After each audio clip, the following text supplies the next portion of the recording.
Halo semuanya, kembali bersama dengan saya Ivan di MyTech Audio. Setelah di awal tahun ini kita kedatangan Pamu Ziwan. Di video kali ini Pamu ngirim saya TWS terbaru mereka, Pamu Slide 2, Slide 2. TWS yang secara kelas ini di atas Pamu Ziwan ya, dan dijual di harga sekitar 79 US dollar teman-teman, atau sekitar 1,2 juta rupiah. Ya, saya mulai bisa merasakan beberapa kaum mendang-mending mulai stop nonton video ini. Saya paham kok. TWS ini adalah suksesor dari Pamu Slide generasi pertama yang dirilis sekitar mungkin 2 atau 3 tahun lalu teman-teman. Dan di video kali ini, mari kita lihat pros dan cons dari Pamu Slide 2 ini. Tapi sebelum itu, Pamu juga titip ke saya untuk ngeliatin ke kalian tabel perbandingan antara Pamu Slide 2 dengan 3 TWS noise cancelling populer lainnya saat ini teman-teman. Ya, komparasi fitur lah seperti beberapa brand saat ini. Tapi seperti yang kalian tahu, yang lebih penting dari sekedar spek di atas kertas adalah bagaimana performa aktual dari TWS 1 ini. Dan ada hal yang mengejutkan di sini, karena ada satu fitur premium yang nggak terdapat di 3 TWS top tadi. Dan saya temukan di Pamu Slide 2 teman-teman, yang bahkan nggak tercantum di tabel tadi. Agak heran saya. Kayaknya Pamu nggak nyadar deh kalau TWS ini punya fitur killer tersebut teman-teman. Apa itu? Kita lihat nanti ya. Now that I'm looking back, I can see all the signs I tried to fill in the cracks that were spreading in my mind, but I was all out of hope. Oke, begitu unboxing TWS 1 ini, nggak neko-neko. Kita langsung disambut oleh berbagai item seperti biasa, mulai dari buku panduan, kabel USB-C. Tentu di sini nggak ada sabuk ya guys, seperti yang ada di Pamu Ziwan. No, nggak ada. Dan tentu juga ada TWS dan charging case-nya, yang di sini dijual oleh Pamu dengan varian warna hitam, putih, dan juga warna hijau emerald, seperti yang ada di saya ini ya. Dengan postur dan beratnya ini, TWS dan charging case-nya ini nggak ringan-ringan banget, tapi juga nggak berat banget lah. Tentu, material charging case-nya masih pakai plastik, tapi desain logo Pamu di bagian tengah ini kayak nunjukin ada kesan metalnya gitu dari coatingnya ya. Ini ngebikin case-nya terlihat lebih premium. Bagian atas ada port USB-C untuk ngecharge, dan charging case-nya juga support wireless charging. Lalu sesuai namanya, slide. Digeser. Ini cara ngebuka charging case-nya ya. Kalau kalian tanya ke saya, Bang, model-model charging case yang digeser-geser seperti ini, atau mungkin seperti TWS-TWS-nya Anker ya, awet nggak sih? Atau rentan rusak nggak sih?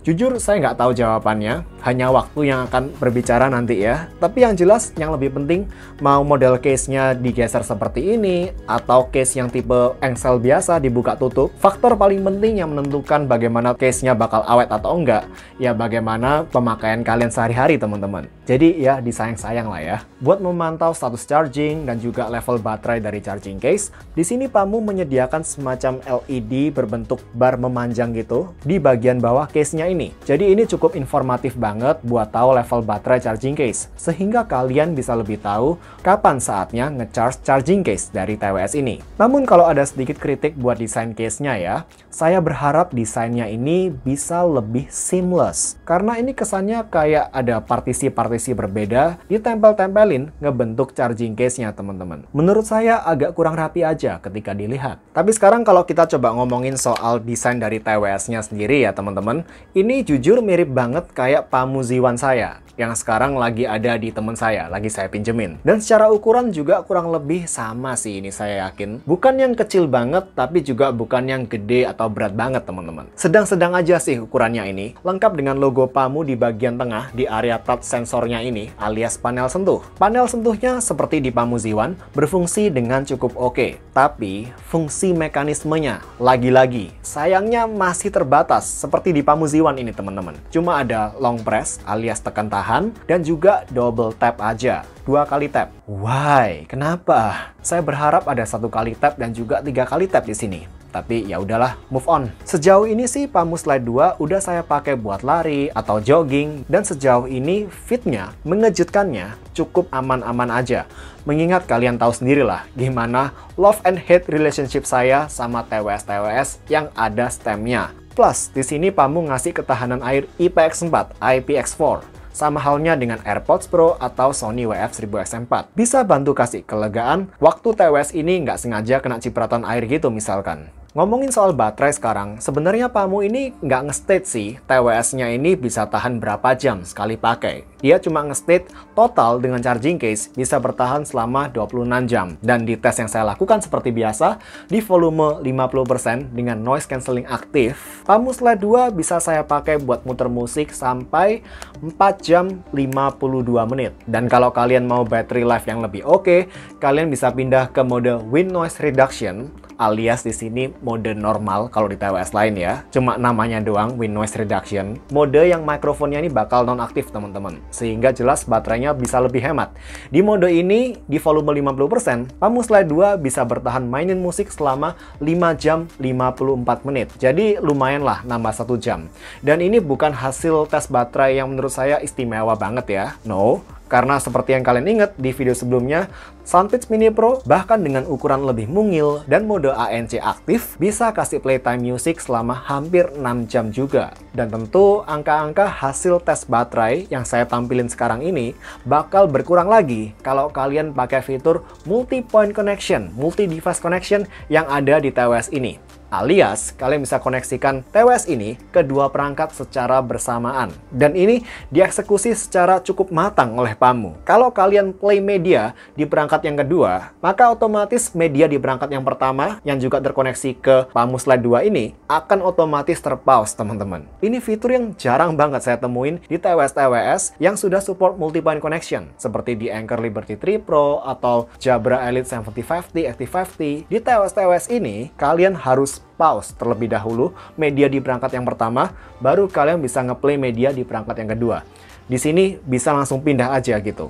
Wow. Dan ya, yang saya heran di tabelnya pun, Pamu nggak ngebahas fitur ini. Padahal menurut saya, ini salah satu fitur killer yang nggak dimiliki oleh dua TWS mahal lainnya, yakni AirPods Pro dan Sony XM4. Jadi, hey, tim marketingnya Pamu, masukin fitur ini ke tabel kalian. Ini fitur killer. Tapi lagi, fitur ini pastinya bakal ngaruh ke ketahanan baterai ya guys. Dan juga saran buat improvement ke depannya untuk Pamu, kalian mungkin bisa coba kasih opsi ke user di app-nya untuk aktifin maupun non-aktifin fitur multi-point connection ini. Karena ya nggak selalu sih kita butuh fitur ini ya. Nah, app-nya Pamu ini teman-teman, nyediain info level baterai TWS, toggle manual untuk mode ANC, berbagai opsi mekanisme untuk sensor sentuh TWS-nya, berbagai EQ preset juga, pilihan tingkat latency gaming mode, update firmware, dan juga ada vocal enhancement. Tapi vocal enhancement di sini bukan buat ngebikin vokal di audionya jadi lebih maju ya. Bukan itu. Tapi ini buat naikin sensitivitas mikrofon di TWS ini ketika dipakai di mode pass-through atau transparency mode. Jadi, kita bisa mendengarkan suara orang-orang ngobrol di sekitar kita secara lebih jelas dengan vocal enhancement ini. Ini kalau di TWS-nya Sony, namanya itu Focus on Voice. Mirip-mirip seperti itu, teman-teman. Dan mode audio pass-through-nya cukup jelas dan cukup jernih. Hanya aja, di level maksimal, ada sedikit hiss akibat sensitivitas mikrofonnya yang agak kelewat di boost di sini. Tapi kalau dipakai buat alat bantu dengar, ini recommended sih, mantep banget. Volume maksimal yang dihasilkan dari mode transparansinya, audio pass-through-nya, ini lebih kenceng daripada yang saya dapetin di TWS seperti Sony XM4 dan bahkan AirPods Pro. Sekarang, soal active noise cancelling, teman-teman. Kalau dilihat dari tabel nih ya, seakan-akan XM4 ini yang paling lemah di sini. Tapi seperti yang kalian tahu, TWS ini bersama dengan Bose QC Earbuds adalah dua TWS dengan noise cancelling paling kedap yang pernah saya pakai hingga saat ini. 3 TWS lain di tabel ini, bahkan secara active noise cancellingnya not even close. Deket aja enggak, bila dibandingin sama ANC-nya Sony XM4, termasuk Pamu Slide 2 ini. Jadi jangan tertipu sama angka di tabel ya teman-teman, karena angka-angka ini nggak tahu diambil di sampel frekuensi berapa hertz. Tapi jujur, tanpa ngebandingin dengan Sony XM4, yang mana seharusnya nggak perlu kita bandingin ya, harganya aja udah beda banget. Pamu Slide 2 ini untuk harga 1 jutaan, noise cancellingnya cukup oke loh. Kalau saya bandingin dengan beberapa TWS di harga ratusan ribu yang saya punya, seperti Anker Live 3i, Soundpeats Mini Pro, lalu juga Filthy One Pro, Pamu Slide tuh jelas punya noise cancelling yang lebih oke daripada Anker Live 3i dan juga Filthy One Pro.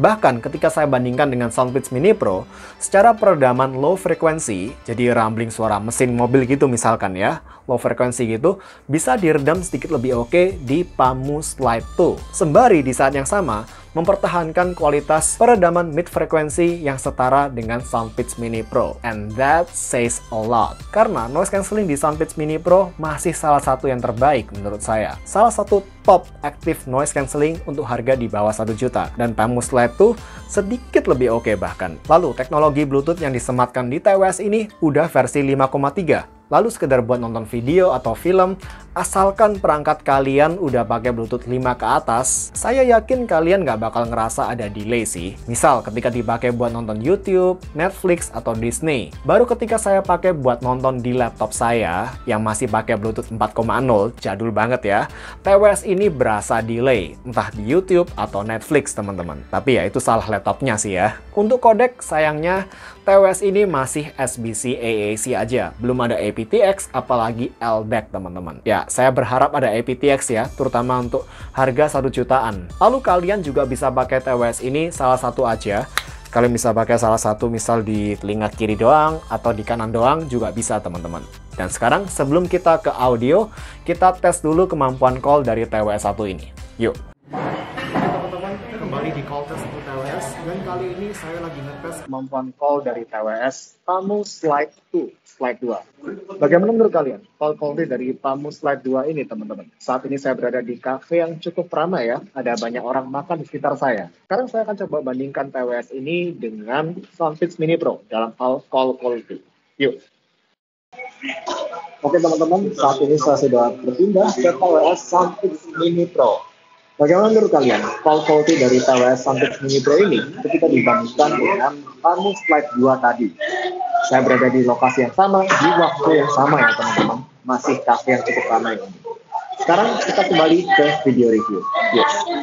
Oke teman-teman, sebelumnya saya mohon maaf dulu kalau saya nggak punya TWS pembanding yang harganya kurang lebih exactly sama di angka 1 sampai 1,2 juta rupiah untuk saya bandingkan dengan Pamu Slide 2. Jadi di video ini secara audionya saya akan compare Slide 2 ini dengan beberapa TWS jagoan saya di berbagai range harga teman-teman yang saya punya. Ya seperti Soundpeats Mini Pro, Anker Live 3i, Filty One Pro, atau bahkan nanti juga Sony WF-1000X4. Soal audionya dimulai dari volume, saya nggak nyadar ada masalah dengan volume kok. TWS ini sejauh ini cukup kenceng-kenceng aja buat pemakaian saya di volume 60-70%-an teman-teman. Sekarang berpindah ke karakter audionya di sini. Kalau kalian pakai EQ normal, TWS ini punya presentasi audio yang relatif netral menurut saya dan cenderung flat bahkan. Agak ngebosenin sih jujur. Jadi dari semua EQ yang disediain, saya paling suka sama EQ preset yang pop. Karena di mode pop ini saya merasa audionya jadi lebih berisi, lebih meaty, terutama bassnya ya, lebih punya gebokan, vokal juga berasa lebih keluar secara clarity-nya, serta treble-nya lebih punya extension. Overall audionya jadi lebih enjoyable, lebih engaging gitu menurut saya dibandingkan dengan mode preset normal. Dan menariknya di sini teman-teman, di tiap mode, baik itu ANC, pass-through, atau wind noise reduction, kalian bisa atur EQ preset yang kalian mau pakai di tiap mode itu. Dan TWS ini bakal mengingatnya. Cukup pinter di sini ya. Saya biasanya suka pakai EQ preset pop di mode noise cancelling dan wind noise reduction.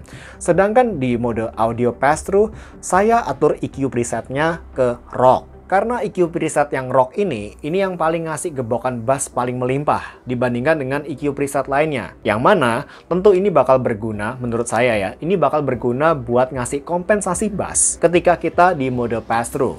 Ya, kalau kita di mode pass-through, banyak noise keluar bakal masuk ke audio yang kita dengerin. Dan di keadaan ini, bass relatif gampang banget untuk hilang. Sehingga kita butuh persepsi bass secara lebih lagi di sini, teman-teman. Sehingga untuk audio reviewnya kali ini, saya pakai Pamu Slide 2 ini di mode EQ Pop, teman-teman. Ini preset EQ favorit saya sejauh ini. Dan dengan EQ preset di set ke Pop, Pamu Slide 2 ini sekarang punya audio yang menurut saya lebih ke balance dengan bass boosted. Bassnya lebih fun di sini daripada mode normal. Tapi untungnya di sini bassnya masih jauh lebih terkontrol dibanding bass keluaran TWS kayak Anker Live 3i gitu misalkan. Yang bassnya memang lebih nge-slam. Bassnya memang lebih agresif ya si Anker Live 3i ini. Bahkan kalau saya bandingkan Slide 2 ini dengan Soundpeats Mini Pro masih punya bass yang lebih punchy. Meskipun bass di Mini Pro juga relatif lebih minim kontrol bila dibandingkan dengan bassnya Pamu Slide 2. Dan Pamu Slide 2 juga saya nyadar lebih punya sub bass daripada Soundpeach Mini Pro.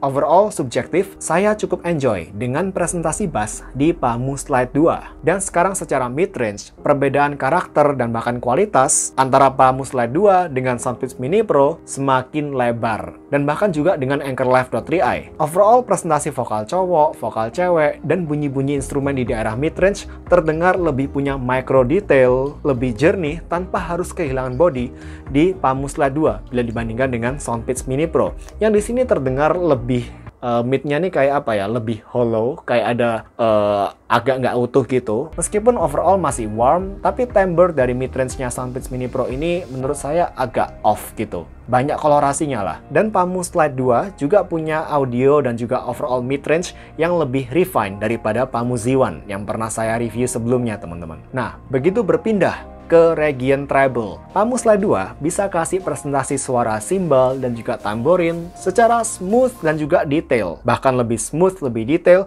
bila dibandingkan dengan Anchor Live 3i. Dan meskipun mungkin Soundpeach Mini Pro masih lebih smooth, tapi secara detailnya di area treble keluaran Pamu Slide 2 masih lebih refined dibandingkan dengan Soundpeach Mini Pro. Treble di Pamu Slide 2 overall lebih punya definisi lah. Lalu, bicara soal hal yang lebih subjektif sekalipun, seperti soundstage dan imaging, Pamu Slide 2 menurut saya punya soundstage yang lebih luas dari Anchor Live 3i dan punya pinpoint imaging alias audio direction atau tata letak instrumen secara lebih precise, lebih akurat bila dibandingkan dengan Soundpeach Mini Pro maupun Anchor. Saya akui audionya cukup layak sih untuk harga segini. Bukan yang wow banget, tapi menurut saya di antara TWS di harga segini, ini termasuk salah satu yang cukup refine. Nah, kalau tadi saya compare dengan dua TWS harga 600 ribuan, kita sekarang coba compare dengan TWS yang harganya 700 sampai 800 ribuan, yakni Phil T1 Pro. Ini TWS yang udah cukup lama ya, hampir 2 tahun usianya sekarang. Dan di sini, kalau saya bandingkan dengan Pamu Slide 2,